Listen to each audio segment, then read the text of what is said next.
Hi, I'm Kelly from AMS, here with John from Akai, and we are going to talk a little bit about the MPC One Plus today. So let's jump right into it. How different is this from the original MPC One? Well, the most obvious thing, Kelly, is the new colorway. With this one, we've gone with the red. It really pops, very vibrant with the black buttons and knobs, right? But where it's really upgraded is under the hood. So we've quadrupled the internal storage space. We went from 4 gigs to 16 gigs. You can also expand the storage via USB or an SD card slot. We've added Wi-Fi to this as well, so any new updates, any new instruments that come out, it will prompt you if you're on a Wi-Fi network. It will say, would you like to update to the newest firmware, or there's a new instrument for a download. Would you like to download that? And we've also included Bluetooth with this as well. So it now has the ability to do Ableton Link, where you can sync this wirelessly with another device. Awesome. Can you explain the workflow for the MPC One Plus to me a little bit? Absolutely. So it's not dissimilar to a DAW or a track-based recording setup. Every MPC has this main screen here. You see there's a main button here, and it's broken down into 3 sections, right? So we have these 3 rectangular sections. At the top, we have sequence. In the middle, we have track. And at the bottom, we have program. Now, I like to explain these from bottom to top, kind of just like when you build a house, you start with the foundation and you work your way up. So I like to think of the program area as my sound source. What sounds am I using to record to the tracks above, right? And there are 6 different program types you can do. So here we have the 4 squares. It indicates a drum program. If we wanted to do the plug-in instruments that are like VST quality instruments, you hit the plug here. The program section changes to reflect that. If you wanted to do key group tracks where you sample one note and spread it across a key bed, you can do those as well.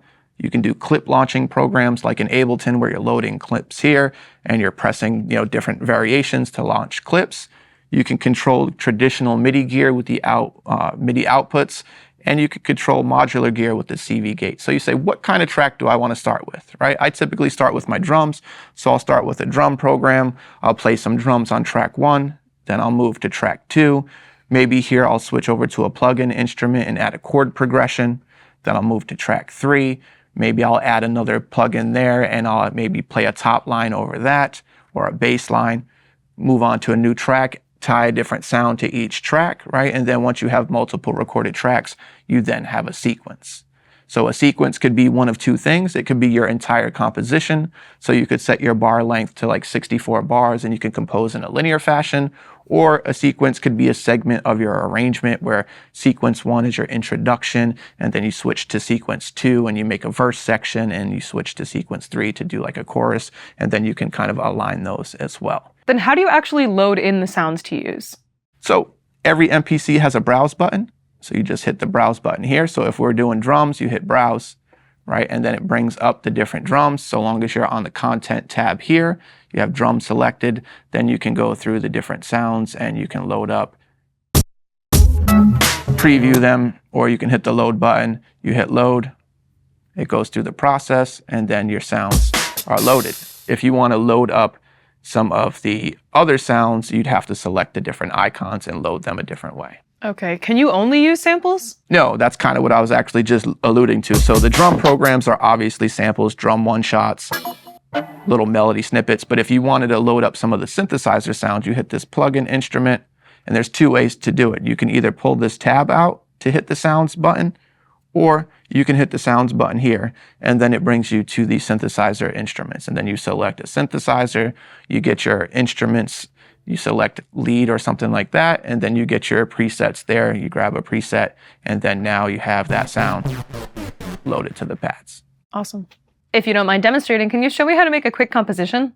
Absolutely. So I typically always start by changing my tempo or my BPM. So I just double tapped on that. I type in my tempo, and then I increase my bars, right? And then I'll go to track 1, and I'll load up some drums. So I'll hit browse here. I'll grab something like this, load this up, go back to the main page, make sure that I assign those sounds here. So I'll typically start with my snares.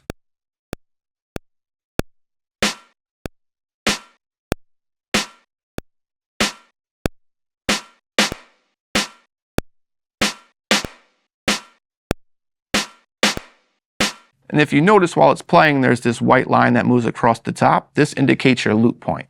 So when that gets to the end, you know to stop playing, and then it will loop back on itself. Also, record is destructive. So if I hit record, it's going to record over anything that was there previously. If I want to add to whatever was there, I can use overdub and it will add to what I recorded previously.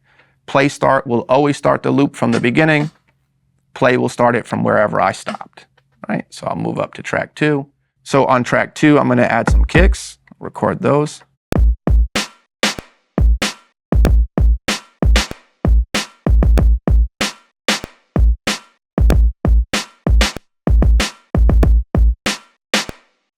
There's another kick here, so maybe I'll add that in for a rhythmic variation. I'll overdub and play start.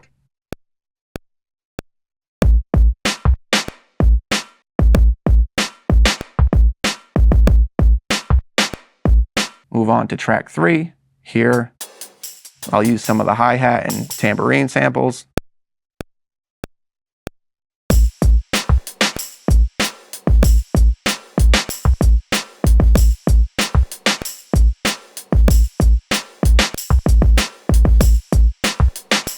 Now, if I wanted to do faster hi-hats, I can hold this note repeat, and I can add some of those in, so I'll overdub some of those.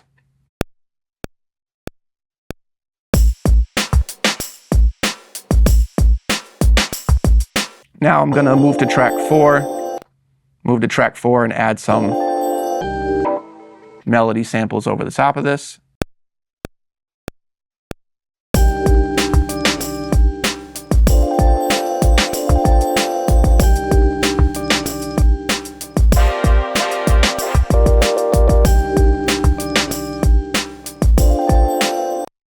Now there is a bass sample here, but what I'm going to do is I'm actually going to load up a bass instrument. So I'll move to track 5. I'll grab the plugin tool here. I'll grab sounds. I'll go to bassline, subs, and we'll grab a sign here. Now I do have the bass line set to track 5, but how do I know what key to play in, right? Well, one cool feature is sample detect or key detect. I can tap on this sample here. I can hit the sample edit button here, tab over one page, and it tells me that the sample is in C minor. So now when I go to track 5, I can use pad perform here, and I could set this to C minor, right? And now I have the scale of C minor, and I can play in key with my sample.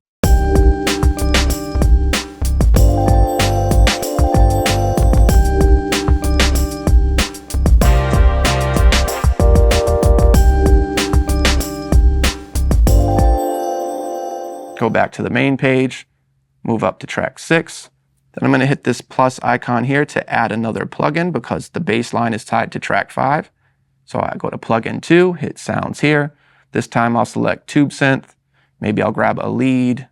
We'll grab shorty here. Then we have this, but maybe I want to go up an octave. So I just change my banks here. The lower the bank letter, the lower the octave, the higher the higher. And then I'll record something here on track 6.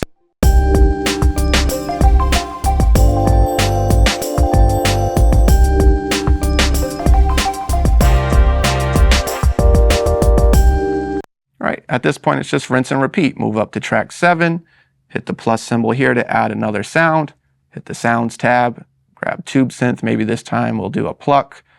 We'll grab bright sprinkles, just sounds good.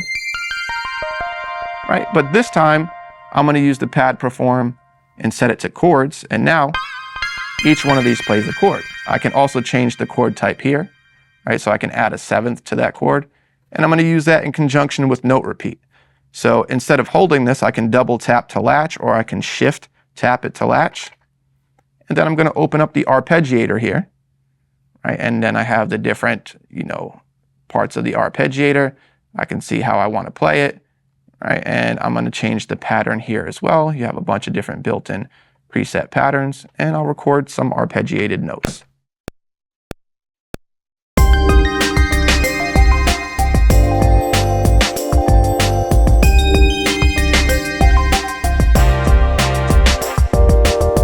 Turn note repeat off, go up one more track. We'll add one last sound here, And this time I'll grab electric, I'll grab some sounds with effects, maybe toy EP. Just make sure to turn chords off and back to notes here so I'm not playing more chords. And maybe I'll go up an octave here.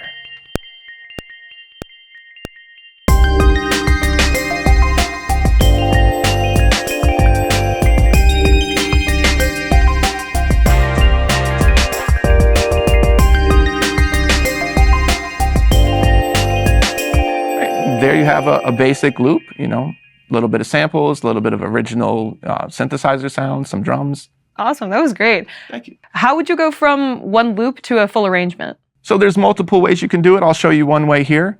You can take this one sequence that's 4 bars. You can hit this pencil icon to edit it. And I can double the length of this sequence a couple of times. So now you see it's 32 bars. I can come here to the track mute page. And I can start to do things like recording track mutes over time.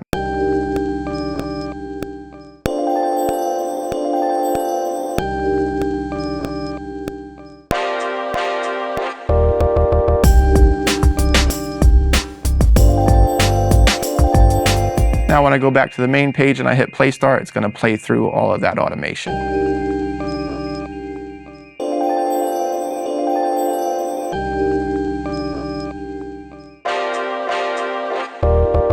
Just add in variation over time. And of course, you could go in and play different parts and different tracks and add them in as well.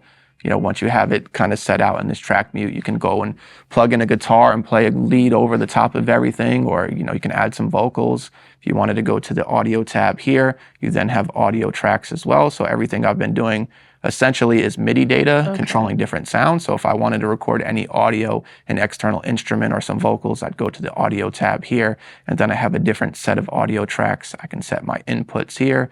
I can even see the waveform as I'm recording it and edit that as well. And can you mix it all from that window there?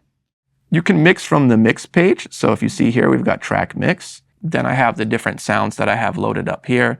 I probably should have named them to make it a little bit more obvious, right? So instead of it just being track 1 through 5, I can hit this letter icon here and I could name this snare, right? And then it's a little bit more apparent when I go to track mix where my snare is, and then I can adjust the different volumes here, right? So if I wanted to turn down my drums, if I wanted to pull up the different sounds here, I can adjust volumes, I can adjust panning. And if I wanted to do it individually for the drums, then I would have to go to pad mix. So shift pad mix here. And then you have the different drum sounds here that you can adjust and pan and add effects to as well. Awesome. Do you ever get confused remembering where all your samples are? One thing that's beautiful about it is a lot of times they're color coded. So kicks are a lot of times are red. Snares are yellow. Hi-hats are orange. Sample sounds or melodies are usually purple, but you can go in and you can edit this as well. So if I went to edit and I went to pad color, I can come up with something that makes more sense for me. So if I feel like snares should be purple, then I could change the color of the snares to purple, and you can map them how you want as well. So the color coding to me helps me realize where sounds are, but then obviously labeling everything. So right now I just kept it as the default tracks in sequence, but normally I would come in and label this introduction, right? And then label the next one verse and label each track according to which sound is recorded to it as well. Well, thank you so much. Is there anything else that you wanted to touch on? Yeah, so I just want to touch on the fact that MPCs are now standalone, and everybody thinks that you just have to use them standalone, but you can still use this in conjunction with a computer as well. So you can plug it in. There's a VST version of this or a DAW version of this called MPC Beats.